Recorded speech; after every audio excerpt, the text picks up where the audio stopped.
devastating morning for some parents in Uvalde, Texas, after a gunman walked into an elementary school yesterday, killing 19 students and 2 teachers. President Biden, the Democrats now responding and renewing calls for stricter laws to stem the number of mass shootings. But over on Capitol Hill, there's very little agreement about what, if anything, can even be done. NBC's Chris Pallone joins us from Washington with the details. Chris. Jolena, good morning. Here in Washington, there's a lot of shock and outrage following this latest school massacre in the U.S., but there's also skepticism that anything will change given the sharp political divide. Good evening, fellow Americans. After yet another school massacre in America, President Biden is asking the question that's on so many other people's minds. Why? Why are we willing to live with this carnage? Why do we keep letting this happen? The president, in the role of consoler-in-chief for the second time in a week, said he found himself wondering why these mass shootings don't seem to happen anywhere else in the world. They have mental health problems. They have domestic disputes in other countries. They have people who are lost. But these kinds of mass shootings never happen with the kind of frequency they happen in America. Why? What are we doing? Why are we here? What are we doing?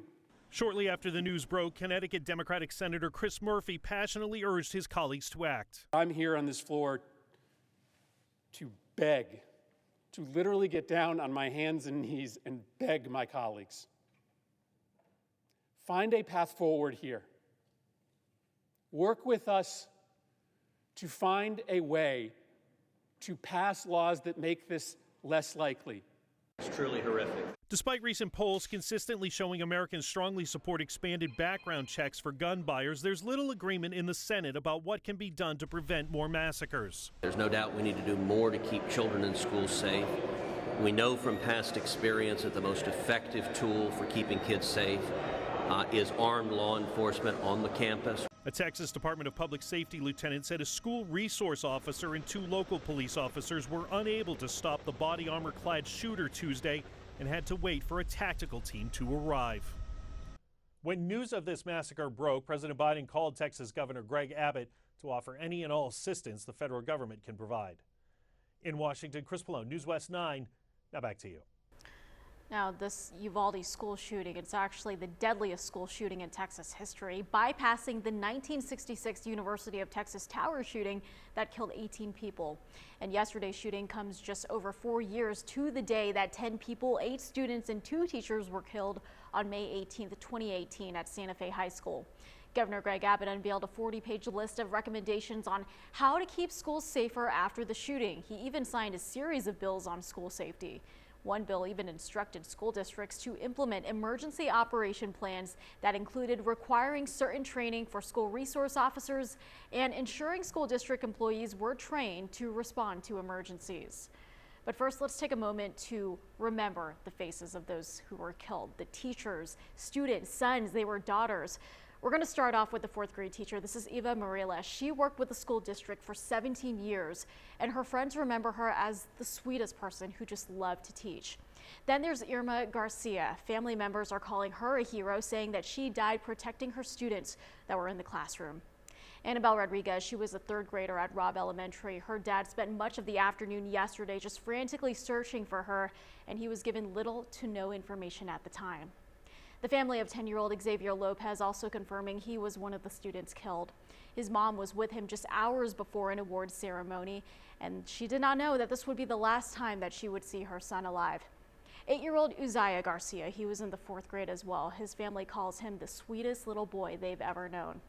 Amory Jo Garza, also one of the 4th graders killed. Her dad says, "This is a reminder to never take a second for granted, hug your family, and tell them you love them." And then there's 4th grader Nevia Bravo's family also reporting her dead. She was only 10 years old and she was just finishing up her 4th grade year. But keep in mind, there are still so many students who are still missing or they've just not been identified yet. And this leaves a lot of people just asking us, well, what can we do to help, and there are some resources out there. Yeah, Jolena, there's a few ways that people can help out right now, and funds are already being raised for the families of the victims. You can go directly to help the families by logging on to the GoFundMe as they cope during this difficult time. Luckily, the website has made it easy to find and donate to the families of the victims. Just go to GoFundMe's homepage and scroll down where you'll find the full list of verified fundraisers. Now, mass shootings are big examples why you should donate blood. Vitalant Blood Bank here in the Basin is always in need of donations.